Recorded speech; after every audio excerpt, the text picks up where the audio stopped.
Bonjour à toutes et tous, on se retrouve pour un unboxing, le premier de 2021.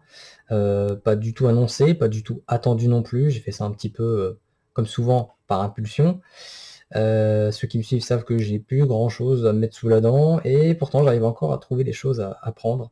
Donc sans plus tarder, je vais vous montrer un peu le paquet qui est, on va dire, d'une certaine dimension. Que voici. Voilà. Mais c'est un peu un piège en fait, puisque j'ai commandé un sac. Et oui, un sac de transport pour mes casse-têtes. Donc je vais ouvrir ça.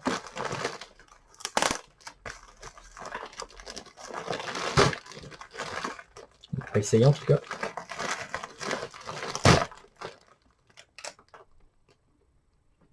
Ça m'a l'air bien parti. Bon, ce que je vais faire, c'est que je vais prendre des ciseaux directement. Alors qu'est-ce qu'il y a dans ce paquet pour éviter de faire durer le suspense? Donc j'ai un sac de transport enfin pas de Rubik's Cube, mais de casse-tête de manière générale. Et également 3 cubes 3x3. Rien d'exceptionnel à l'horizon. Dans ces cubes, il y a notamment le Zilong 50 mm, un mini Rubik's Cube 3x3. Enfin, mini entre guillemets, c'est pas le plus petit qui existe, mais ça me faisait beaucoup envie parce que en son temps, j'avais un Classroom Jiaoshi, un mini Jiaoshi Classroom 3x3 qui fait également 50 mm. Mais bon, aujourd'hui, les temps ont évolué et je pense que le Zilong est un des premiers, si pas le seul 50 mm à avoir des aimants à l'heure actuelle. Bah, décidément. Parce que. Voilà. Oui, c'est vrai que j'avais oublié, mais j'ai également pris.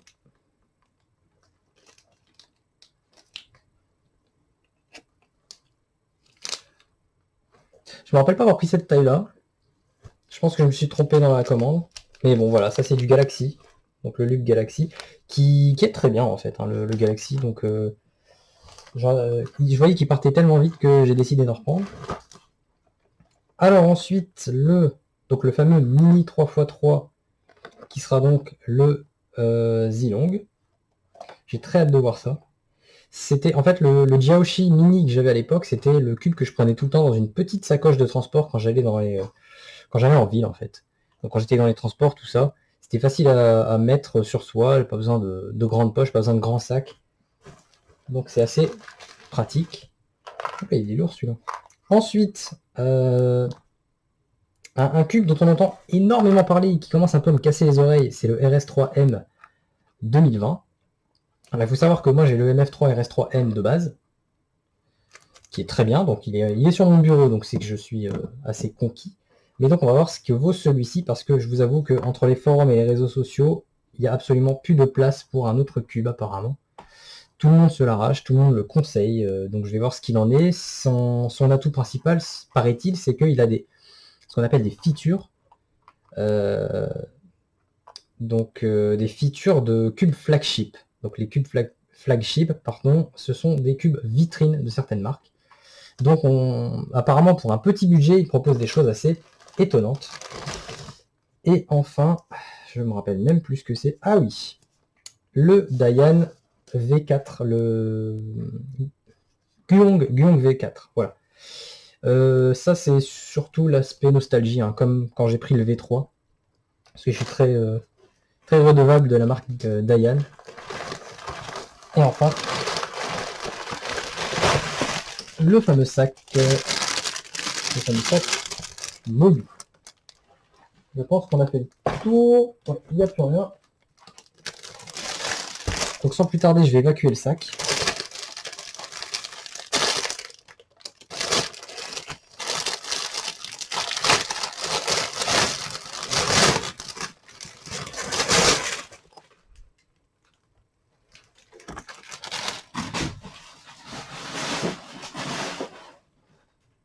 Bon. Alors, déjà, il est hyper léger, pour l'instant. Pourquoi j'ai pris un sac? Vous allez me dire, bon, bah, si vous me connaissez, je vais pas dans des compètes, je parle pas souvent des tournois que je fais, puisque je n'en fais pas. Donc pourquoi un sac? En fait, il faut savoir que avant le confinement, j'avais l'habitude de me rendre à un endroit public où on peut se restaurer. Je ne vais pas rentrer dans les détails, mais également assez cool, dans lequel on pouvait passer l'après-midi. Et en fait, j'avais l'habitude d'aller là-bas de, on va dire, je sais pas moi, midi et demi, 1 heure, à 5-6 heures du soir, avec mes cubes pour me faire des sessions longues dans un endroit autre qu'ici. Hein. J'ai beau aimer ma chambre, au bout d'un moment, on a besoin un peu de respirer, de vivre un peu ses passions à l'extérieur, et c'était une alternative qui m'a beaucoup plu. Malheureusement, depuis le confinement, le lieu est clos, donc on ne peut plus s'y rendre, mais en anticipant euh, un possible déconfinement total, un décloisonnement, une ouverture des commerces courant d'année, j'ai décidé de prendre ce sac parce que travailler une douzaine de cubes dans un sachet plastique, qu'on met dans son sac à dos, c'est pas hyper cool parce que déjà il y a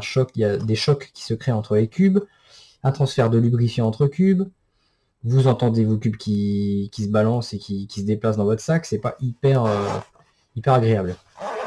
Donc j'ai voulu prendre ce sac qui apparemment vient avec ça. Comment on appelle ça? C'est une bandoulière, Bon, le nom m'échappe, mais en gros, on peut l'attacher sur les côtés du sac pour l'avoir sur les épaules. Bon, les fameux petits sachets pour l'humidité. Et bon, en fait, c'est très simple comme design. Je vais vous montrer l'intérieur.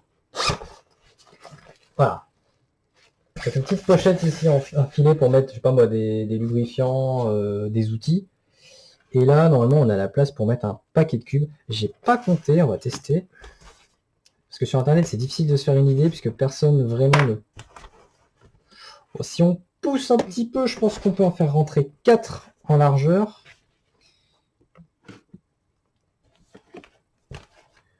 On teste. Hein. Heureusement, j'ai beaucoup de cubes sur moi pour tester, justement. Ah, je crois qu'on va être limite. Hein, il y a peut-être encore moyen.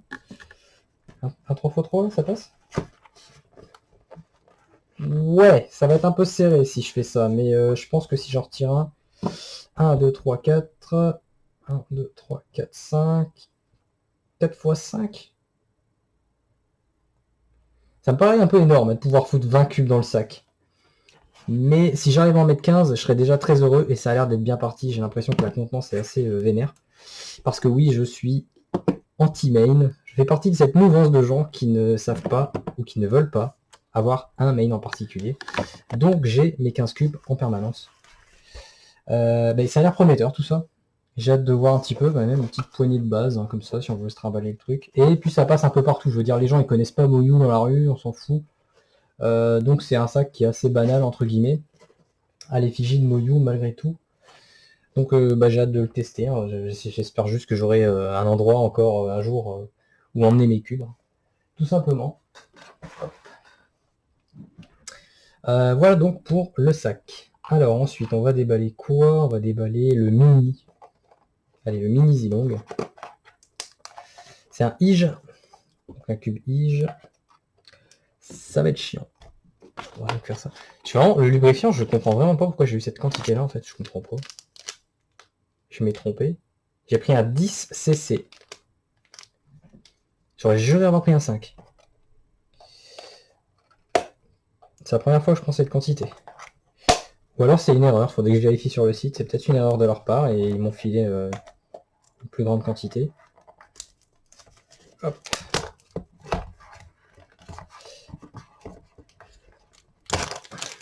Là.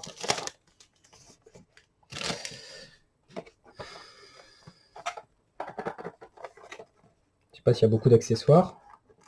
Mais c'est vrai que ça devient un peu la mode, hein, les cubes qui arrivent. Je me rappelle au début je commençais à commander des cubes, il n'y avait absolument pas d'accessoires avec. Hein, c'était juste le cube. Et puis si tu n'avais pas de tournevis chez toi, t'étais niqué.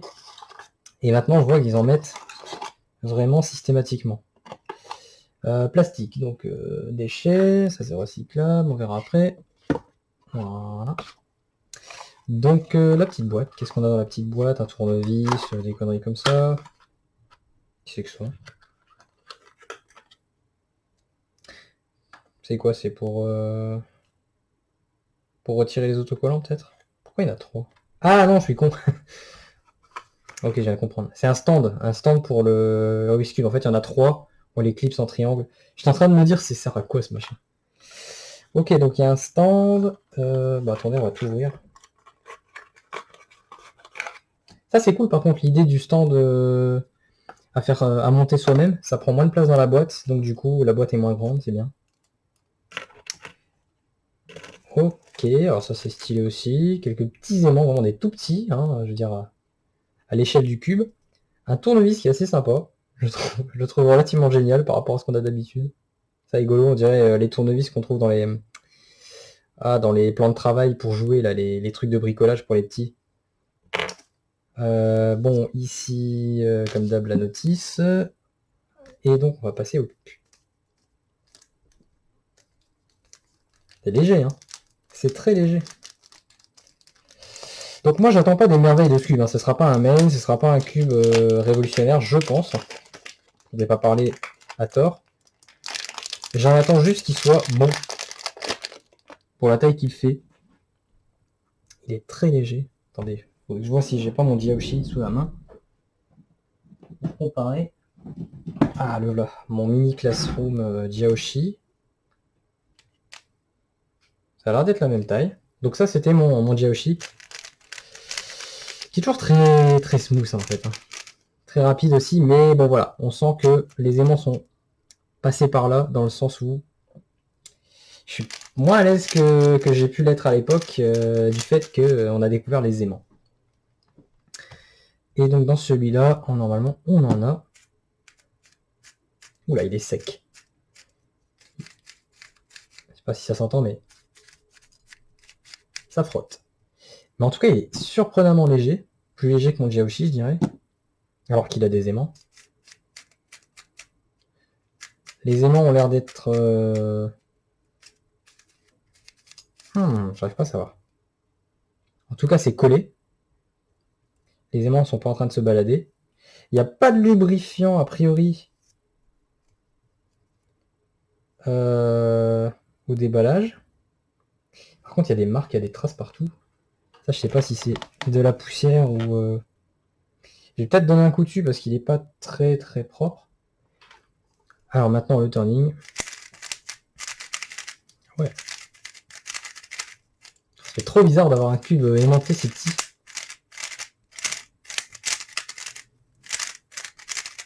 Oh là là, je suis à la maison là.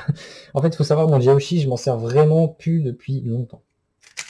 Le Diaoshi, ça doit faire 3-4 ans que je ne l'ai pas sorti.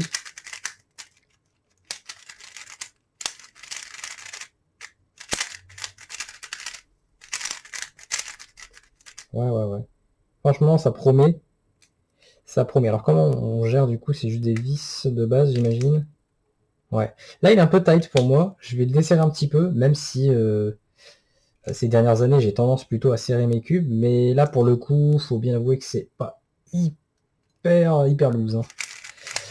Mais en tout cas, ça marche bien. J'ai hâte de mettre un petit coup de chiffon à l'intérieur. Peut-être la poussière qui est un peu... Quoique je ne sais pas. Peut-être un peu de lube. Mais ça a l'air pas mal. Je vais faire un solve, tiens. Alors excusez-moi, j'ai pas, j'ai pas forcément des patterns de move pour mélanger les cubes comme les pros. Donc moi je mélange un petit peu comme je peux. Ouais.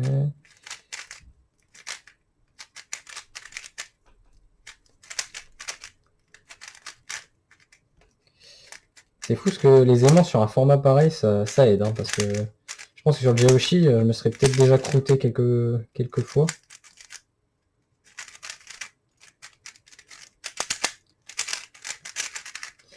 Ouais, donc en gros, là je sens que j'ai quand même corner cuté un paquet de fois parce que pour moi, voilà, peut-être qu'il mérite d'être un peu plus loose et que je fais mes rotations un peu trop rapidement.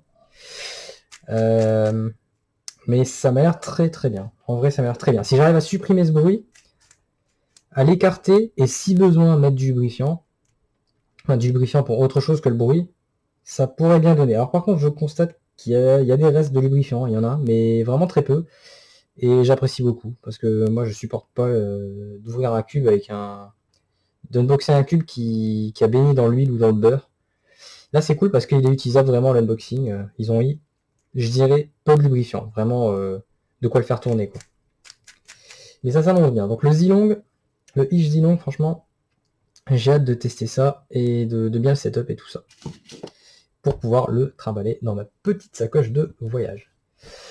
Bon, bah maintenant il nous reste quand même les deux morceaux, hein, parce que je vous avouerai qu'entre les deux, entre le Gyeong V4 et le RS3M20, le RS3M20, je suis curieux uniquement à cause de la hype ambiante. Et pas parce que je suis curieux pour le cube. En fait, le cube, je m'en vais un peu les steaks, on va dire. Je suis peut-être un peu plus dans l'attente sur le Gyeong V4. Donc je vais ouvrir le V4 d'abord. Et ensuite, on passera sur le cube qui fait parler de lui. Alors oui, non, ça s'ouvre pas comme ça. Ah, il y a un scotch. Alors le V3 m'avait un peu refroidi. Je dois bien l'avouer. Le V3 qui était très léger, je crois que je me rappelle que ça c'était assez marquant. Très creux aussi. Je pense que je l'ai pas là. Ah bah il est là. Hop, voilà, donc ça c'était le Gyeong V3. Alors le Gyeong V3, qu'est-ce qui allait pas dessus? En réalité, je sais pas, parce qu'il a l'air pas dégueu en termes de performance, il est là quoi. Il est rapide, il est léger. Donc en cutting, il peut mieux faire, il est un peu bruyant aussi. Il y a un peu de résistance. Qu'est-ce qui fait que ce cube m'a pas plu? En fait, il n'a pas vraiment d'identité. Et ça, pour moi, c'est un reproche que je fais sur pas mal de cubes. Je l'ai fait sur le Wanglong, ou le Guanglong, je crois, c'était le Guanglong, le Yulong, le UXIAO EDM Pro. Ça, c'est des cubes qui n'ont pas de personnalité selon moi. Et je crois que ce Yong V3 en fait partie. Même si je vous avoue qu'en le ressortant là tout de suite, je serais tenté de refaire une session pour voir si ça passe ou pas. L'éternel indécis. Mais voilà, sur le coup, c'est vrai que j'ai pas été emballé, et puis ben voilà, je pouvais pas avoir trop de cubes sur mon bureau, donc je l'ai jamais vraiment gardé. Donc j'espère que la version 4, j'allais dire, tiendra ses promesses. Il n'y a pas vraiment de promesses de fait, hein, mais en tout cas, cette version 4, qu'est-ce qu'elle a de différence avec la 3? C'est au moins le format, c'est-à-dire que le Gyeong V4 est un 56 mm, contrairement au V3 qui était parti sur du 54, je crois. On va tout de suite vérifier avec... où est-ce que je l'ai mis? Ah, voilà. Ah, c'est... Ouais, ça a l'air d'être du 54, en vrai. Je vais dire, c'est la même taille que mon GAN 254. Donc, ils sont repartis sur un format un peu plus traditionnel. Alors, dedans, toujours la fameuse boîte à outils, hein. Ouais, qu'est-ce qu'on a là-dedans? Ah, ça, c'est chouette. Cool. Petite sacoche en velours. Enfin, en velours. Imitation velours, j'imagine, mais ça, c'est vraiment très cool de leur part. Quand on repense à la petite sacoche... Quand on repense à la petite sacoche qu'on se tape sur le GAN I, le 356i, là, le GAN connecté, ça fait un peu rigoler. Alors, par contre, j'arrive pas à savoir pourquoi, mais le livret ne veut pas sortir. Ah, ouais, ok. Ça, non merci. Je trouve que ce qu'ils devraient faire, en fait, au lieu de filer des calepins comme ça avec la soluce directe dedans, étant donné que la majorité des gens sont connectés entre guillemets avec des smartphones, ils devraient peut-être juste laisser un petit carton avec un QR code comme certains le font, plutôt que de gaspiller du papier comme ça, parce que la plupart des gens qui commandent des Speedcube ont déjà une première expérience du Rubik's Cube, en général, donc n'ont plus vraiment besoin de la soluce, surtout que la soluce qui est proposée dans les carnets, c'est pas forcément la plus utilisée. Donc ça, c'est un peu dommage qu'à chaque fois, ils nous refilent un petit fascicule de soluce. Je pense qu'on a compris maintenant, quoi. Alors, première réaction, on est léger déjà. Donc comme je le disais, on est bien sur du 56 mm, hein, c'est un peu plus grand. On est sur un cube un peu plus léger.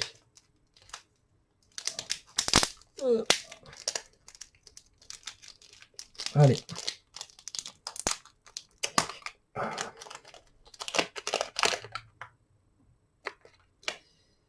Je regarde quand même s'il n'y a pas du lubrifiant partout là, mais...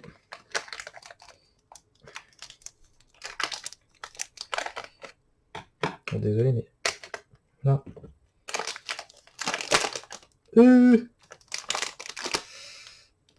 Ouais. Voilà ce que je crains à chaque fois. C'est Lubland. Hein. C'est Lubland. Heureusement, j'ai toujours mon petit chiffon à portée de main. Ah ouais, non, mais là, ils m'ont... Ah, ils ont fait revenir, hein, comme une crêpe. Ça, vraiment, ça, j'aime pas. Ah, remarque, ça veut pas dire que le cube est mauvais. Hein, pas non plus y prendre trop attention, mais c'est un geste tout bête, mais je trouve que c'est vraiment relou d'ouvrir un cube et qu'il est déjà tout poisseux. Il y a peut-être des gens qui aiment ça, hein, que le cube soit déjà surlubrifié. Alors déjà, on peut constater que le logo, il est argenté, un peu brillant, entre guillemets. Pas très visible, finalement. C'est bizarre comme choix. Mais bon, je pense qu'ils ont voulu suivre un petit peu une autre communication visuelle. Le cube est léger. What? Alors lui par contre, c'est loose. Hein. C'est loose. Ah putain. Je suis vraiment désolé, mais il est vraiment, vraiment gras. Donc, léger. J'ai l'impression que ça va me suivre sur le RS3M.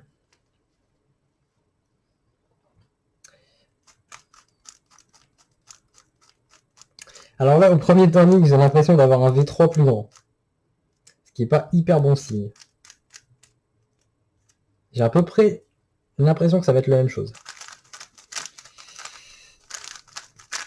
Alors déjà, il est un peu plus lubrifié.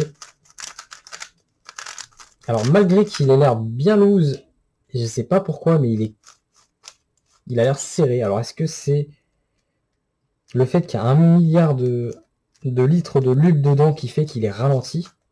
Il a l'air d'être collant, d'être serré. Sinon en soi...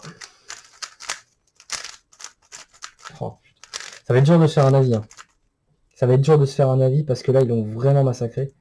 Je pense que je vais devoir le nettoyer et puis faire une deuxième vidéo parce que là, dans ces conditions, là, l'unboxing, je peux pas me faire un avis. Et tant mieux, je vais pas me prononcer, hein, je préfère pas me prononcer. Peut-être que dans la vidéo d'après, je dirais qu'il est génial, mais là, en l'état actuel des choses, je trouve qu'ils ont vraiment abusé. On se voit dedans, dans les pièces. C'est dégueulasse, en fait. Donc voilà, difficile de se prononcer. Système... Alors, le système intérieur... la vis de base, hein. Une toute petite vis, une micro-vis cruciforme.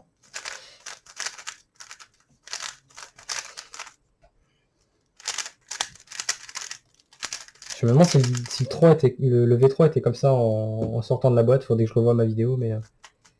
Sinon, au niveau des aimants, on est bien. Je trouve qu'on est entre le medium et le strong.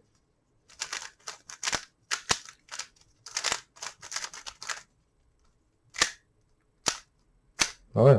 Bon, qu'un marketing, il est là, ça c'est clair. Donc voilà, j'ai quand même hâte de l'essayer, mais il va falloir le nettoyer avant. Je crois que je vais passer un petit temps à le nettoyer.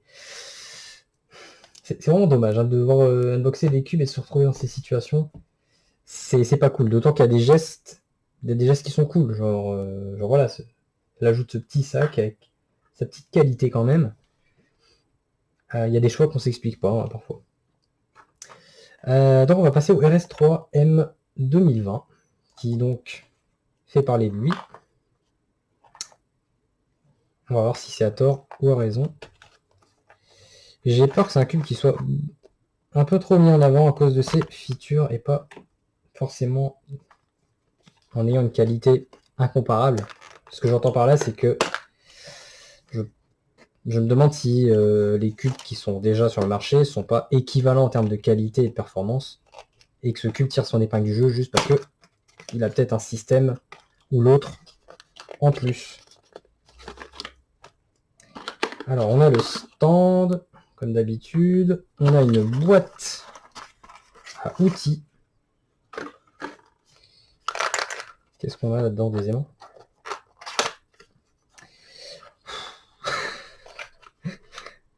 Ce tournevis doit l'avoir au moins 10 fois, j'en ai marre. J'en ai juste marre. Là, j'ai 3 tournevis. Franchement, vous voulez des tournevis venez me voir. Hein. Je crois que je suis un des foyers où vous pouvez pas ne pas trouver de tournevis. Rien que pour moi. Rien que parce que je suis dans la maison, C'est impossible que vous ne trouviez pas un tournevis. Ah, c'est dingue. Ah, là, je vois un truc qui me fait pas kiffer pour l'instant. C'est ceci.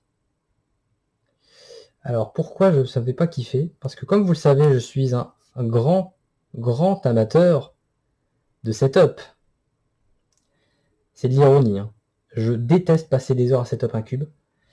Et quand je vois ça, j'ai l'impression que on est parti pour un peu de setup version longue.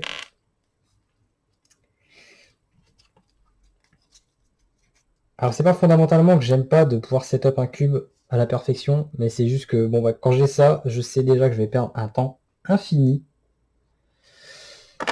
Ah. Là où des cubes avec une petite croix à la con, finalement ça me suffit. Donc ok, c'est un cube budget avec, le fameux Blue Ring, hein, je sais pas comment ils appellent ça, qu'on trouve dans pas mal d'autres cubes. Je crois qu'il est dans le Weilong, je peux me tromper, mais... Non, c'est ça, il est dans le Weilong WR, WR 2020. Bon, bah, on va voir ça. Déjà, je le trouve pas particulièrement léger, donc celui-là, j'ai l'impression qu'il a un poids standard. Donc, déjà, à ce niveau-là, j'ai pas le sentiment qu'il y a eu une décision de prise. C'est le poids d'un 3x3 en 56 mm. Par contre, il va beaucoup jouer et souffrir de la comparaison avec mon MF3 classique. Alors, on a un bon point déjà de unboxing. Je ne vois pas de lube. Ça, c'est cool. Deuxième bon point, c'est un plastique mat. Ça, c'est cool aussi. J'adore les plastiques mat, même s'ils ne finissent jamais mat. Donc niveau poids, je l'ai dit, c'est au-dessus. Est-ce que c'est au-dessus de la moyenne? Non, je dirais que c'est le poids d'un cube normal, c'est juste qu'on a oublié ce que c'était. Quoique... Qu'est-ce que j'ai comme cube normal? Un GTS 3? Ouais, je saurais pas dire, j'ai pas de balance, mais bon voilà, pour moi c'est clairement pas un cube qu'on considérerait léger. Alors, les aimants. Les aimants, ça me paraît bien. On est sur du médium.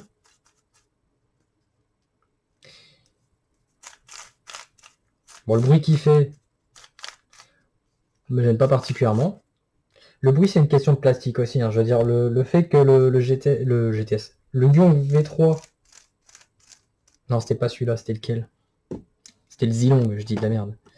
Le fait que le Zilong ait un bruit de frottement comme ça, assez sec, c'est peut-être parce que le plastique est très creux et du coup, ça résonne un peu plus.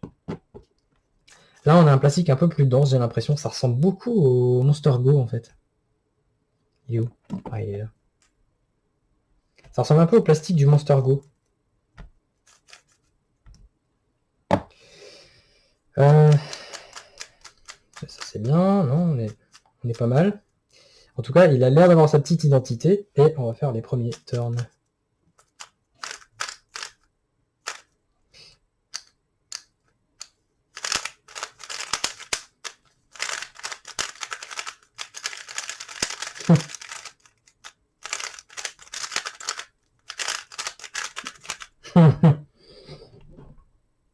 Je crois que je vais devoir des excuses à beaucoup de gens.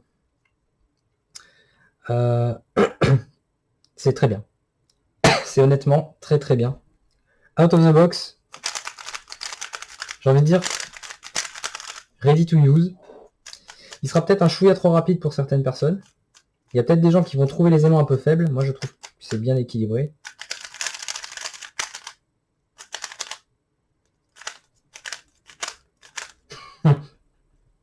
Ok. Je vois pourquoi il est recommandé. Il a l'air très stable. Il fait exactement ce qu'on lui dit de faire. Il me rappelle un peu sur lequel j'avais eu ça. Je crois que c'est mon GAN 354. Et mon Weilong. C'est très bizarre hein, de dire ça.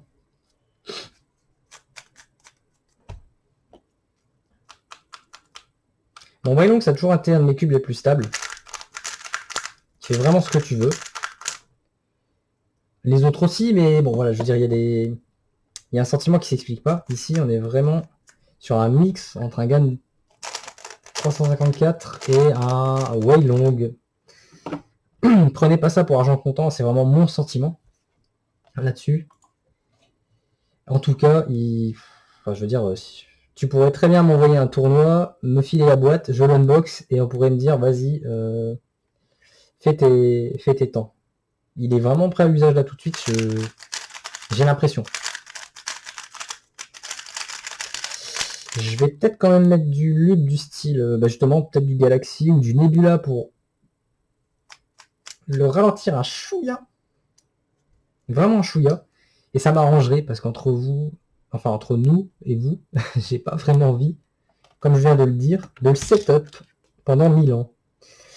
Cela dit, peut-être qu'au lieu de le dévisser, je vais avoir besoin de faire ça. Moi, ce qui m'agace en fait avec ces systèmes, c'est que on a la vis et le truc bleu, l'anneau bleu.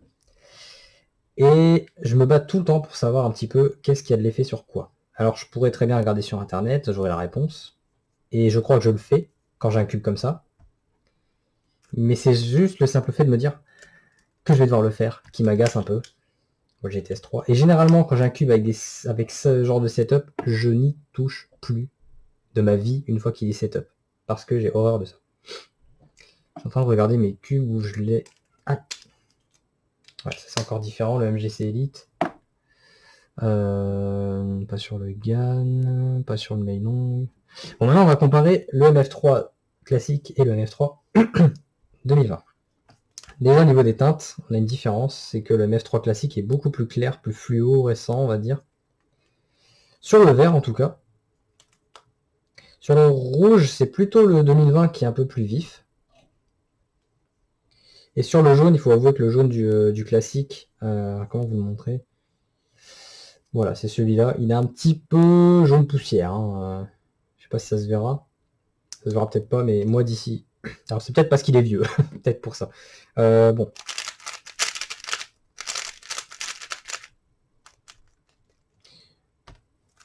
Je trouve les aimants infiniment plus légers sur la version classique.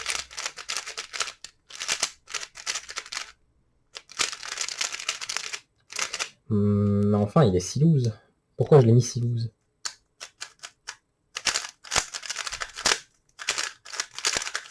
Ouais, on est sur quelque chose de beaucoup plus stable sur la nouvelle version.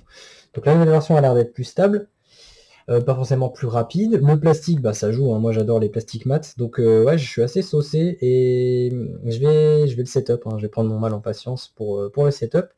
Et si ça marche bien pour ce cube, est-ce que pour autant je vais me débarrasser de la version classique? Je crois que je vais en profiter pour resetup ma version classique, le MF3 de base. Parce que malgré tout, c'est quand même un cube dont le feeling me plaît. Et j'ai énormément de mal à me défaire de ce genre de cube.